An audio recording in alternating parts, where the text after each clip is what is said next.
नमस्कार दोस्तों, आज के वीडियो में हम समझेंगे कि पेमेंट नेटवर्क क्या होता है, वीज़ा, मास्टर, रुपए, ये सारे जो पेमेंट नेटवर्क है इनका क्या उपयोग होता है और डेबिट कार्ड के मार्केट में और क्रेडिट कार्ड के मार्केट में आखिर इनमें से कौन सा पेमेंट नेटवर्क डोमिनेंट है।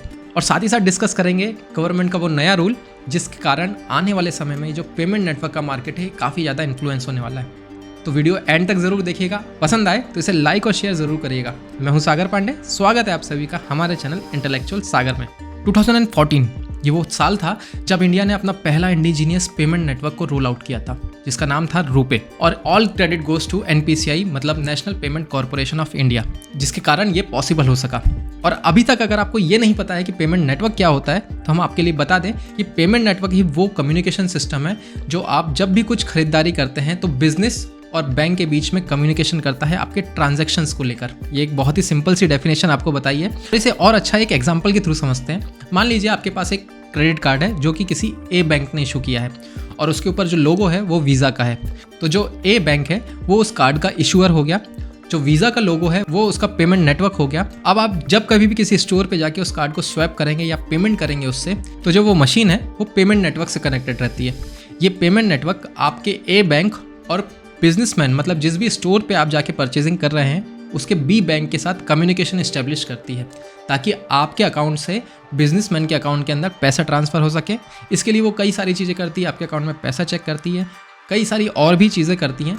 लेकिन मोटा मोटी अगर आप देखें तो आपके बैंक से बिजनेसमैन के बैंक के बीच में जो ट्रांजैक्शंस हो रहे हैं, जो कम्युनिकेशन हो रहा है, उसकी जिम्मेदारी पेमेंट नेटवर्क लेता है। और चूंकि ये प्रोसेस काफ़ी कॉम्प्लिकेटेड होती है तो इसे अभी तक दुनिया में काफ़ी कम लोग ही बना पाए हैं। और अगर इंडिया की भी बात करें तो हमारे पास भी काफ़ी लिमिटेड पेमेंट नेटवर्क ही उपलब्ध है, जैसे कि वीज़ा, मास्टर, मैस्ट्रो और 2014 से हमारा अपना रुपे पेमेंट नेटवर्क। अगर हम क्रेडिट कार्ड के एक पर्टिकुलर नीश की बात करें तो 70 से 80% जो पूरा मार्केट है क्रेडिट कार्ड के पेमेंट नेटवर्क से रिलेटेड वो मास्टर और वीज़ा ने कैप्चर करके रखा है। वहीं अगर हम रुपए की बात करें तो क्रेडिट कार्ड के पेमेंट नेटवर्क के मार्केट में रुपए की जो हिस्सेदारी है वो लगभग 3% के आसपास है।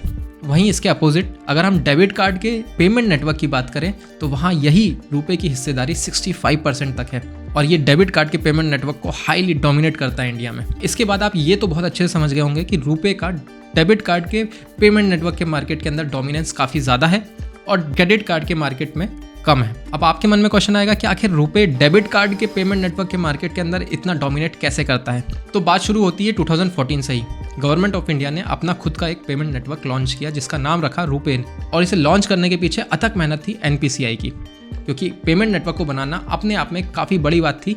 और बड़ी बात इसी से आप समझ सकते हैं कि 2014 तक इंडिया का खुद का कोई भी इंडिजीनियस पेमेंट नेटवर्क नहीं था। 2014 तक हमारे सारे पेमेंट फॉरेन कंपनीज के पेमेंट नेटवर्क के ऊपर ही डिपेंड करती थी। तो 2014 में जैसे ही रुपे लॉन्च होता है वैसे ही गवर्नमेंट ऑफ इंडिया अपने सारे पब्लिक सेक्टर बैंक्स को ये कंपलसरी कर देती है कि वो जो डेबिट कार्ड इशू करें वो सभी के सभी रुपए होना चाहिए। इसके साथ ही प्रधानमंत्री जनधन योजना जैसी स्कीम लॉन्च हुई जिसमें एक लार्ज स्केल पे सेविंग अकाउंट्स ओपन किए गए और इन सभी सेविंग अकाउंट्स के अंदर रुपे कार्ड को इशू किया गया। तो जब सारे public sector banks RuPay debit card issue करेंगे, साथ ही साथ जो नए जनधन अकाउंट खुलेंगे उनके अंदर भी रुपे डेबिट कार्ड को इशू किया जाएगा।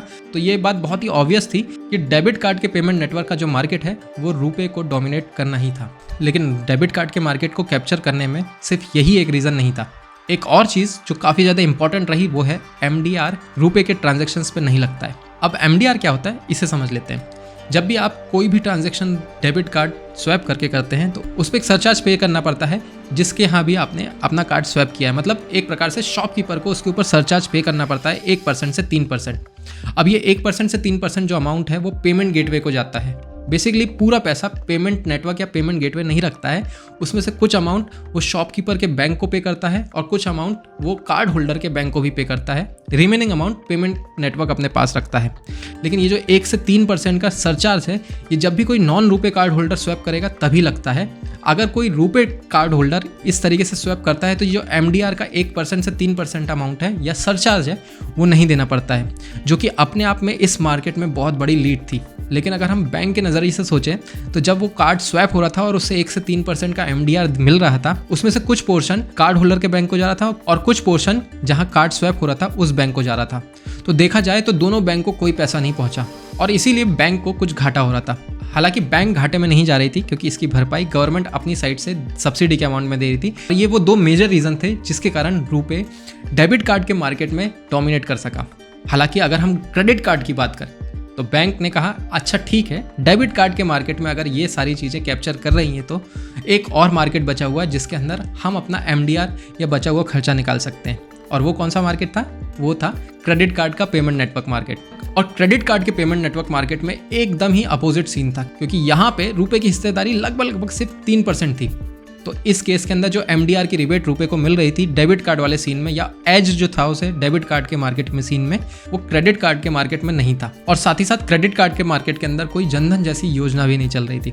लेकिन गवर्नमेंट यहीं नहीं रुकने वाली, उसे अपना रुपए कार्ड प्रमोट करना था। और इसीलिए आपने रिसेंट में एक अनाउंसमेंट जरूर सुना होगा, और अगर नहीं सुना है तो हम बता दें, गवर्नमेंट ने ये अलाउ करा है कि आप अपने क्रेडिट कार्ड को UPI से लिंक कर सकते हैं। मतलब ये कि अभी तक जो आप UPI यूज़ करते थे और उसका अमाउंट आपके सेविंग अकाउंट से कट होता था, उसकी बजाय अब आप जो UPI का पेमेंट करेंगे वो आपके क्रेडिट कार्ड में से कट होगा, जिसका पेमेंट आप जब भी ड्यू होगा तब करेंगे। तो इस तरीके से आप अपने क्रेडिट कार्ड को UPI से लिंक कर सकते हैं अब। लेकिन ये जो क्रेडिट कार्ड जिसको आप UPI से लिंक करेंगे, ये सिर्फ और सिर्फ रुपए का होना चाहिए। और ये स्टेप गवर्नमेंट का एक बहुत ही ड्रास्टिक चेंज लाएगा आने वाले फ्यूचर में रुपए का क्रेडिट कार्ड के मार्केट के अंदर डोमिनेंस लाने के लिए।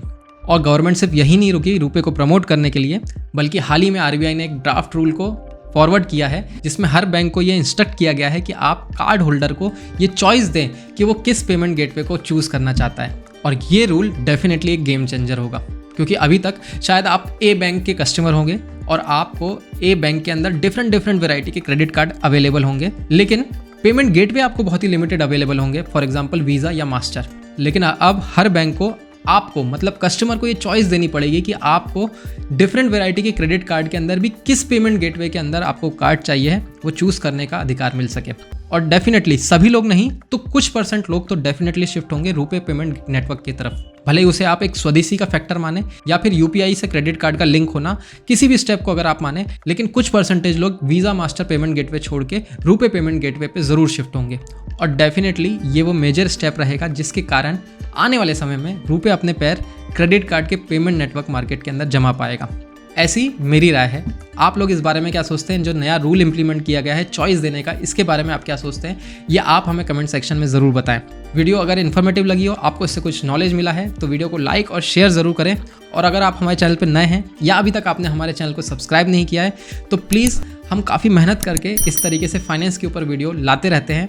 अगर आपको हमारा काम पसंद आया है तो हमारे चैनल को सब्सक्राइब ज़रूर करें। इसी नोट पे मिलते हैं किसी नए दिन किसी नए टॉपिक के साथ। तब तक के लिए नमस्कार।